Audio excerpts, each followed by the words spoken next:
নমস্কার বন্ধুরা, কেমন আছেন সবাই? আশা করি সবাই খুব ভালো আছেন। মনস্বী নিরামিষ রান্নাবান্নায় আমি কৃষ্ণা সকলকে স্বাগত জানাই। আজকের রেসিপি হচ্ছে সকলের অতি প্রিয় একটি রেসিপি, বাসন্তী পোলাও। আজকে আপনাদের সাথে শেয়ার করব সেই সুস্বাদু বাসন্তী পোলাও। কত সহজে এই সুস্বাদু সুন্দর বাসন্তী পোলাওটা ঘরে বানিয়ে নেওয়া যায় কত কম সময়ের মধ্যেই, এবং কিন্তু একদম অনুষ্ঠান বাড়ির মতো ঝরঝরে আর সুস্বাদু হবে। তো চলুন আর বেশি দেরি না করে আপনাদের সাথে রেসিপিটা শেয়ার করে নিই। তার আগে বলে রাখি, আমার চ্যানেলে নতুন বন্ধু হয়ে থাকলে সব রকম নিরামিষ রান্না পেতে আমার চ্যানেলটা প্লিজ সাবস্ক্রাইব করে পাশে থাকা বেল বাটনটি প্রেস করে অল করে রাখবেন, যাতে আমার চ্যানেলের প্রতিটা ভিডিওর নোটিফিকেশন সবার আগে আপনার কাছে চলে যায়। তো চলুন ভিডিওটি শুরু করা যাক।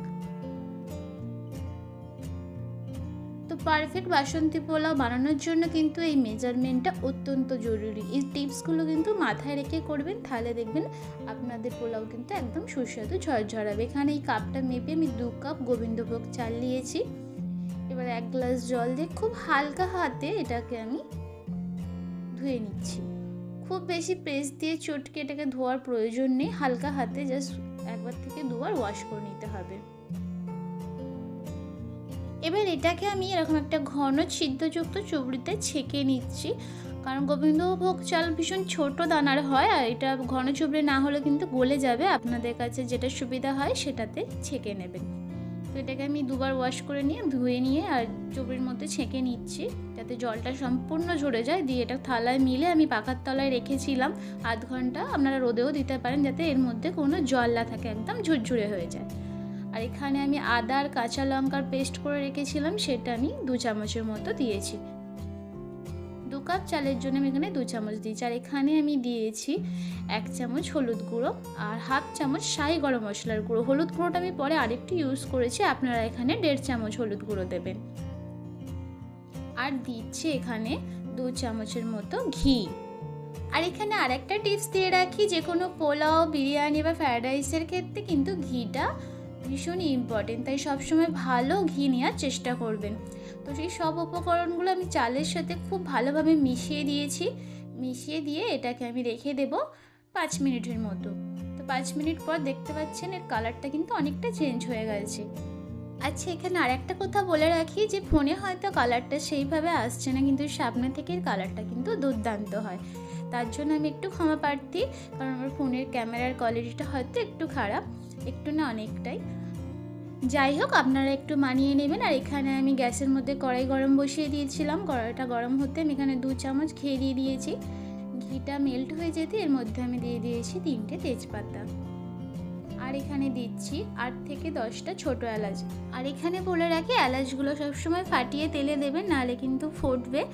আর গ্যাসের ফ্লেমটা কিন্তু একদম লোতে রাখবেন। আর এখানে আমি 3 টুকরো দিচ্ছি দারচিনি।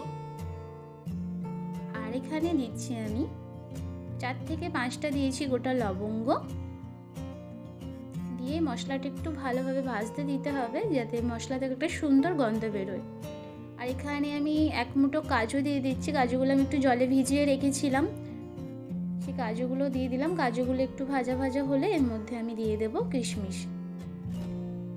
আপনারা চাইলে কিশমিশগুলো ভিজিয়ে রাখতে পারেন, এখানে আমি কিশমিশগুলো ভিজিয়ে দিইনি।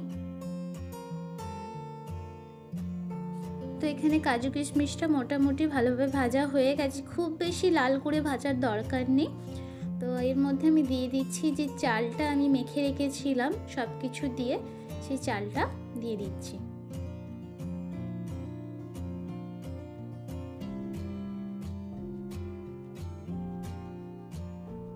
এবার এখানেও একটা টিপস বলি, সেটাও মাথায় রাখবেন। এবার লো ফ্লেমেতে 10 মিনিটের মতো এই চালটাকে আমি ভেজে নেব। এই ভাজার কারণেই পোলাওটা কিন্তু একদম ঝরঝরে হবে। এখানে যদি চালটা ঠিকঠাকভাবে না ভাজা হয়, তাহলে পোলাওটা কিন্তু ঝরঝরে হবে না, একদম নরম হয়ে যাবে। তাই এখানে অবশ্যই পোলাওটা কিন্তু করার আগে চালটা ভালোভাবে ভেজে নিতে হবে। ঝরঝরে পোলাও বানানোর জন্য এই টিপসটাও কিন্তু অবশ্যই মাথায় রাখতে হবে। লো ফ্লেমেতে 10 মিনিট চালটা আমি এখানে ভালোভাবে ভেজে নিয়েছি। দেখে হয়তো বুঝতেই পারবেন কালারটাও অনেকটা চেঞ্জ হয়ে গেছে, আর অনেকটা ঝুরঝুরে দেখতে লাগছে। এবার এখানে যে মেজারমেন্ট মেপে আমি জলটা দিচ্ছি, সেটা অবশ্যই খেয়াল করবেন। যে কাপ মেপে আমি চাল দিয়েছিলাম সেই কাপের মেপেই আমি জল দেবো। এখানে আমি 2 কাপ চাল দিয়েছিলাম, আর এখানে আমি সেই কাপেরই 4 কাপ জল দেব, মানে 1:2। এই মেজারমেন্টটা যদি আপনারা ফলো করেন তাহলে কিন্তু পোলাও একদম ঝরঝরে হবে। ঝরঝরে বাসন্তী পোলাও বানানোর জন্য যে টিপসগুলো আমি দিয়েছি সেগুলো যদি ফলো করে আপনারা বানান তাহলে কিন্তু একদম পারফেক্ট পোলাও তৈরি হয়ে যাবে। তো এখানে আমি দেখতেই পেলেন 4 কাপ জল দিয়েছি 2 কাপ চালের জন্য, আর দিয়ে দিচ্ছি এখানে 2টো চেরা কাঁচা লঙ্কা। এটা জাস্ট ফ্লেভারের জন্য দিচ্ছি, এর ঝাল সেরকম হবে না, তবু আপনারা যদি একটু ঝালটা কম পছন্দ করেন তাহলে কম করে দেবেন। এখানে দিয়ে দিচ্ছি আমি পরিমাণ মতো নুন, আর দিচ্ছি এখানে আমি যেই কাপ মেপে জল বা চাল দিচ্ছি সেই কাপেরই হাফ কাপের একটু বেশি চিনি দিচ্ছি। পোলাও একটু মিষ্টি ঝাল সব পাইলে হয়, মিষ্টিটা একটু বেশিই হয়, তাই এখানে চিনিটা একটু বেশি দিচ্ছি, আপনারা চাইলে কমও দিতে পারেন।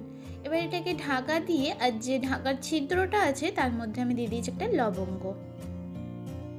এবার এটাকে আমি হাই ফ্লেমেতে 5 মিনিট হতে দেবো। 5 মিনিট পর এই ফ্লেমটাকে লো করে দেবো। তো 5 মিনিট হয়ে গেছে, এখানে ফ্লেমটা আমি একটু লো করে দিয়েছি।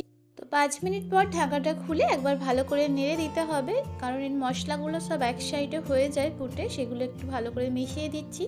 দিয়ে আবার এটাকে ঢাকা দিয়ে আমি লো ফ্লেমেতে, একদম লো ফ্লেমেতে 15 মিনিট হতে দেবো এটা। তো আবার ঢাকা দিয়ে দিচ্ছি, এটাকে আমি 15 মিনিট হতে দেবো। ফিরে আসছি 15 মিনিট পর। তো 15 মিনিট হয়ে গেছে, এবার ঢাকাটা খুলে দেখে নিচ্ছি, পোলাওটা কিন্তু অলরেডি কুক হয়ে গেছে। এই যে দেখুন, পোলাওটা কিন্তু একদমই গলে যায়নি, ঝরঝরেই আছে, দানা দানা হয়ে আছে, গোটা গোটা প্রতিটা চাল কিন্তু হয়ে আছে। আর এটা গরম অবস্থাতে একটু নরম আঠালো হয়ে থাকে, কিন্তু ঠান্ডা হলে এটা একদম ঝুরঝুরে হয়ে যায়। আর এই অবস্থায় গ্যাসের ফ্লেম কিন্তু একদম বন্ধ করে দেবেন, দিয়ে এটাকে চাপা দিয়ে 5 মিনিটের মতো স্ট্যান্ডিং টাইমে রাখতে হবে, তাহলেই কিন্তু আমাদের একদম সুস্বাদু ঝরঝরে বাসন্তী পোলাও রেডি। এটা একটু ভালোভাবে নাড়িয়ে দিচ্ছি, নাড়িয়ে দিয়ে এটাকে আমি 5 মিনিট স্ট্যান্ডিং টাইমে চাপা দিয়ে রাখছি। তো 5 মিনিট হয়ে গেছে, আর এখানে আমাদের পোলাও রেডি হয়ে গেছে। তো আমি যেভাবে পোলাওটা সার্ভ করেছি সেইভাবে যদি পোলাওটা সার্ভ করতে চান তাহলে একটা বাটির তলায় কাজু বাদাম কিশমিশ আর একটা কাঁচা লঙ্কা দিয়ে তার উপরে পোলাও দিয়ে একটু হাত দিয়ে চেপে দেবেন, তারপরে ডিশের উপর উল্টে দিলেই কিন্তু সার্ভ হয়ে যাবে। এটা আশা করি সকলেই অনেকে জানেন, তাই আমি এটা দেখাইনি ভিডিওতে, তবু বলে দিলাম। তো আমাদের রেডি হয়ে গেল সুস্বাদু ঝরঝরে বাসন্তী পোলাও। আশা করব আপনাদের এই রেসিপিটি ভালো লেগেছে। যদি ভালো লেগে থাকে অবশ্যই বাড়িতে ট্রাই করবেন, যদি ভালো লাগে প্রিয়জনদের সাথে শেয়ার করবেন, কমেন্ট করে জানাবেন কেমন হয়েছে, লাইক করবেন। আর হ্যাঁ, আমার চ্যানেলে নতুন বন্ধু হয়ে থাকলে সমস্ত ধরনের নিরামিষ রেসিপি পাওয়ার জন্য আমার চ্যানেলটাকে অবশ্যই সাবস্ক্রাইব করে পাশে থাকা বেলটি প্রেস করে অল করে রাখবেন, যাতে আমার চ্যানেলের প্রতিটা ভিডিওর নোটিফিকেশান সবার আগে আপনার কাছে পৌঁছে যায়। দেখা হচ্ছে নেক্সট ভিডিওতে। সবাই ভালো থাকবেন, সুস্থ থাকবেন। এতক্ষণ ভিডিওটি দেখার জন্য অসংখ্য ধন্যবাদ।